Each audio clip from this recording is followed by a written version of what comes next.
In this situation, we're going to say that this is a vehicle that got pursued. It was a stolen vehicle that had a wanted person in it who had just robbed a store and victimized somebody. This is Corporal Scott Foster of the Hillsborough, North Carolina Police Department. In this person's wild dash to get away, they came to this really rural type area. They can't go anywhere else in the vehicle. You've got a big pond on one side and woods all the way around. The natural instinct's going to be that they're going to get out and jump and run on foot. We met him on a gigantic, empty piece of land in a town called Swepsonville. And before we met, he wrote to tell us it would probably be a good idea to wear comfortable shoes. So you're going to play the part of the bad guy now, and you're actually going to run on foot. Lauren, who produces the show, took off running into the woods and hid. I'm going to grab Vader and come back here, and you can play the part as my cover officer as we enter in these woods and actually locate her. It was like a high-stakes game of hide-and-go-seek in these huge, dense woods. But all the looking was being done by a $12,000 German Shepherd from Slovakia. So he just smelled... He smelled the scent article. The gauze that Lauren was wearing. So that's to indicate to him that is the odor that we're going to be following. So in real life, officers will often rub the seat of the driver's car with a piece of gauze to transfer the suspect's smell. I'll introduce it to him one more time, and then we will be off and ready to go. When Vader tracks someone, he wears a special dog vest that signals to him that it's time to go tracking. The minute the vest was on, Vader got to work. His nose was glued to the ground, and I was running after him with a recorder. And it's kind of fast. It is fast. And we're not just strolling here. No, we're not strolling. If you'll notice his body, see how his nose is to the ground? He's not even looking up. He's not even looking up. Because his eyes don't really matter. It's his nose, exactly. In this environment, she could be anywhere. Notice his pace is picking up a little bit. I know. We're trying to keep up with Vader. See his head coming up? See how he's looking? That indicates to me that he's actually smelling her at this point. Within a certain distance, the dogs don't need to track anymore. They can smell the actual hiding person and go right to them. Good boy, Vader! Good boy! Good boy! Good boy! It's hard for me to catch up with you all. So he found her. He did find her. He actually came right to her. So from the point of view of like a person who's running, it makes me feel like if I were a criminal, you're screwed. They're screwed. There's exactly. No There's no way. getting away. Yeah. And a lot of times what will happen is they will initially run a short distance and hide. And then they'll see us coming. And they're like, how are they finding me? And they'll run a little further and then they'll hide. And that's when the panic sits in. And what they don't realize is the more panic and adrenaline they get off, the easier they're actually making our job. The more smell. The more smell, exactly. The more smell. But if you could imagine that track at 3 o'clock in the morning, in the dark, just officers looking, there's no way. We tracked Lauren about a quarter of a mile, and Vader found her in less than 3 minutes. In the daylight and in a train scenario, it's fun and almost amazing to do this, but it adds a whole different element when you're hunting a known armed bad guy, because anyone with a gun could have shot at us. So the ability to be ambushed is so great. And unfortunately, here in North Carolina, just a little over a year ago, a handler by the name of Jason Crisp was tracking a domestic violence suspect and got within about 30 yards of him, and he shot and killed both the handler and the dog with a shotgun. So it's something you have to keep in the back of your mind, but you also have to have a lot of trust in your dog to know that you're going to be able to read those behaviors and safely be able to come out of the woods. So when he finds someone in the woods or is chasing someone down, what would they do? Even though we look at them as locating tools, they can be deployed for compliance, but it's pain compliance, meaning when they bite, they don't maul someone, they don't tear them up. They're trained to bite and hold with a lot of pressure. And one of the things that makes them better than any other tool we have is we can recall them. If we deploy a gun or a taser or even pepper spray, once we make that decision to deploy it, there's no pulling it back. The dogs, we can do that. That's one thing we train. They're the only tool we have that we can actually do that with. Scott and his fellow officers meet every week to train their dogs. They're required to train at least 16 hours each month. On the day we met up with them, there were 6 human officers and 6 canine officers. It's very interesting. All of these, we're here with not just you, but with a lot of different people from the Sheriff's Department of Elements. But they all have their dogs' names on the windows. Right, yeah. And, I think that's kind of interesting because, people a lot of times think that these dogs are just sort of a piece of equipment. It always shocks me when I hear that. But, I talk to people, and one of the questions they always ask me is, does he go home with you? Are you his only handler? And, to me, it sounds so crazy to even think that possibly someone else could handle him, but it dawned on me the general public don't really know that. They think that the dog could be handled by anybody in the department, and it's so far from the case. And naturally, as handlers, you get bonded to these dogs. They're like family members. So sometimes I think the names on the car is just a spilling over of that. You're proud of these dogs. You want people to know, hey, that's Britt, that's Falco, that's Vader, that's Talon. So I think that's a lot of times how that comes in. Suspect, come out, my boys. What? I wasn't doing nothing. I have a trained police dog. You need to do what I say. Do it now. I wasn't doing anything. Suspect, stop. Run around. Release my dog. They were acting as decoy suspects for one another, even shooting blanks to desensitize the dogs to the sound of loud gunfire. Suspect, show me your hands. But we thought the wildest thing they did was put on a huge padded suit with about 2 inches of padding all the way around. And the officers get bit by each other's dogs. Oh my gosh, this looks like, okay.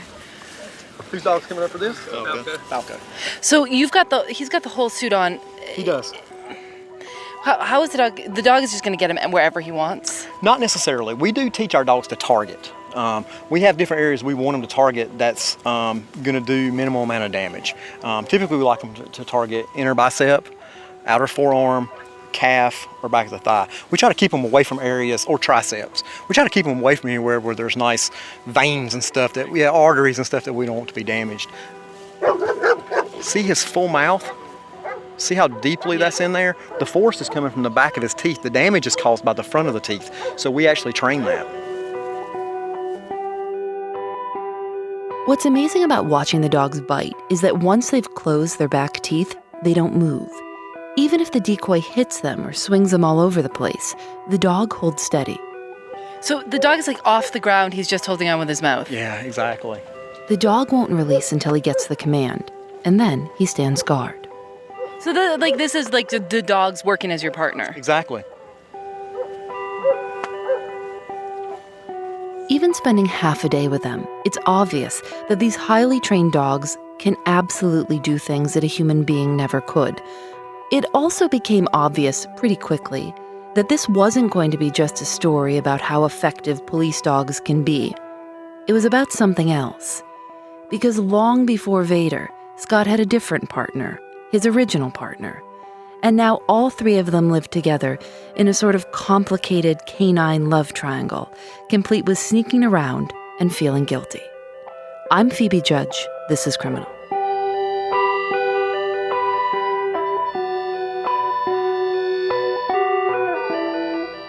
He's 10 years old. We were paired together when he was about 16 months old. We went to Scott's house to meet his original partner, Talon.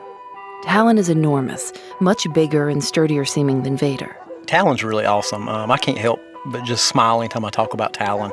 I'd like to say it was immediately a match made in heaven, but that really wasn't the case. He was a dominant dog, and it took a lot for us to get that bonding process down. But when we finally did, we were pretty much inseparable. And so who is he out here with? That's actually my personal dog. That's also a shepherd from Europe, and her name's Dutch. I got her early on, not so much to train, but just whenever we're off duty. I like Talon to fully be able to relax so he could have a true home life as opposed to just feeling like a little furry robot that kind of would go to work and then come home and just be put in a kennel. So I actually got her just to kind of give him some companionship and a pet-like experience whenever he was off duty. Scott's house and yard are fully equipped to accommodate his dogs. He has 5 in total, the 2 police dogs, Dutch, and then 2 tiny white lap dogs that live inside. Their names are Wicket and Cricket. But Talon was first. One time in particular, I can really remember very clearly, we had tracked a person who had robbed a convenience store, and he had wrecked his car and ran, much like the scenario we just did. And at this point, we had tracked a great distance. I know Talon was really tired. I was exhausted. We had lost our cover officers, and I think a lot of people who were assisting had kind of given up faith that we were going to catch this guy. And I was just having conversations with Talon, real heartfelt conversations, so I really wanted to catch this guy bad. What does a heartfelt conversation with Talon sound like? You're good enough to do this. We've done this in training. We've been in these situations before. Just not panic, but kind of like a father encouraging a son in the big game. Halftime, we're down by 10 and I'm trying to encourage him. You can come back. You can still get him. And through this conversation I was having with him, I was referencing the bad guy as him. I kept saying, we'll get him. You can get him. And all of a sudden the guy stood up. He was hiding under some kudzu about 25 foot from where we were at, and he said, "You've already got him. I'm right here." That was really a proud moment, just because everything that I was expressing to Talon through, telling him, you can do this, he had actually already done it. The guy was right there with us, and that's why we hadn't went any further. He hadn't lost him. It's just that we were literally right on top of him.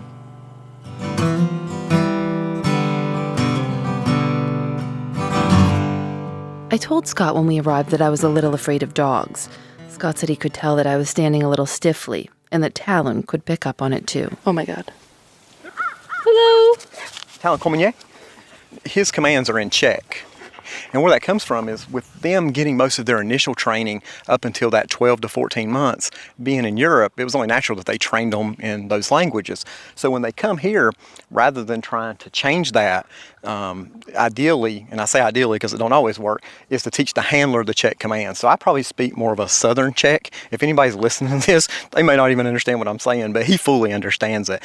And an added benefit is it also allows us to give them commands on the street without people, especially bad guys, knowing exactly what we're telling them. So could you demonstrate some of your Czech? My Southern Czech. Talon, come here. Good boy. Sadni. Psa. Psa. Psa. Psa. Psa. Psa. Psa.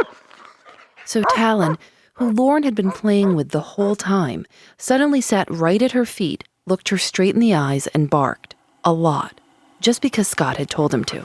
And so basically what that was, if you'll notice, he was kind of rather unnervingly keying up on Lauren. I had him do it instead of you, Phoebe, actually, for a reason. I was afraid Phoebe may drop the mic and take off running, but it's just because it's a trained response. Talon, come here. Sadni. Okay. And so see, now you can see just his personality completely changes to where he goes more that neutral type. You can pet me, it's okay. If you don't, it's kind of okay also, but I'm not mad at you after the last command that, my daddy gave you. It's just because he was telling me what to do. After 8 years with the Hillsborough Police Department, Talon had to retire from service early after he got hurt when he and Scott were tracking a suspect, and Talon followed his nose right into an attic. As you all know, when you walk in an attic, you have to walk on the ceiling joist or you fall through. Talon wasn't able to be that reasonable and fell through the ceiling and actually hurt his leg. He was okay for a while, but then arthritis started showing, and even if you'll notice today, he's got a little limp in that front leg, so we had to retire him early. The town of Hillsborough held a retirement ceremony for Talon in January of this year, where he was presented with a plaque and a bone, and then Talon was officially given to Scott by the town. He wasn't just Talon the dog. He was Canine Officer Talon. He interacted with people, and he was so successful over the course of his career that I think the initial thought was, how's another dog even going to come close to replacing Talon because he was so good? And then came Vader. Vader officially began his work as Talon's replacement in September. Talon stays home now. He has his pal Dutch to keep him company. But even she's impressed by the new guy. For so long, I think she looked at Talon truly as an alpha. But then here comes Vader, this new, young, strong, energetic dog. It's interesting to maybe kind of see and wonder where her true loyalty lies now. Oh, that's kind of sad. It is kind of sad. Sometimes I feel like Vader took Talon's job and his woman, all in one quick, swoop. Have Talon and Vader ever met each other? They have. If you'll notice, Vader's got a scar on his nose, and Talon does too. That was the result of them actually meeting each other. They went crazy. Yeah, exactly. They immediately fought. I tried to integrate them early on, where I would crate them near each other, and I tried to do all the different things like they say when you enter a new dog to the family. But the problem is those type recommendations aren't for police working dogs. It may work with some dogs, but these dogs are such high alpha males, and they think that they are absolutely at the top. For another dog who equally thinks that, to challenge them, it's always just about going to be a fight. I bet you complicate things too. I do. Yeah, I actually do complicate things a great deal. Because they both want you to like them the best. Exactly. And for so long, I was truly the super alpha to both of them. When the two get together, I'm almost torn a bit. So it works out best just to keep them completely separated. I think eventually I could probably put them together, but I think what that would require would be Talon taking a step down. I just really hate to do that to him. Can you imagine if Talon saw Vader and you drive away in the police car? It would have to be heartbreaking, and that's why I go to such extent with the different kennels and the different parts of my yard, just to make sure it doesn't happen. It may be silly to a certain point that, I'm putting, human emotions on an animal that may not feel it, but I don't want him to see Vader in equipment that he would recognize and me in a uniform that he would recognize, leaving in what at one time was his car. And in terms of keeping them kind of separate, I mean, it's like you living these two lives, like you're cheating on Talon with Vader. Yeah, it's funny you should say that, because there has been different times that it has happened where I've slipped up and one's, potentially seen me with the other one. It's that very feeling like you just described. It's almost like, oops, I got caught, kind of thing. But honestly, I think it's worth it. They put so much into protecting me, serving the community, and I just really feel that I owe it to him to try to do everything I can, and especially Talon, to let him hold on to that dignity that he had for so long.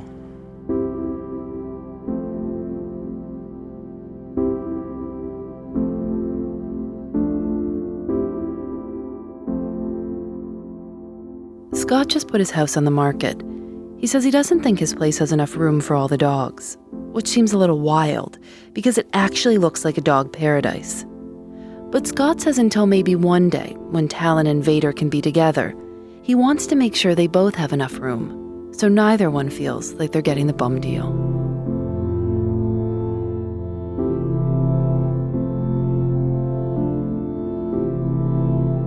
If you'd like to see a video of me wearing that nutty padded suit and being attacked by a police dog, go to our website, thisiscriminal.com. Criminal is produced by Lauren Sporer and me.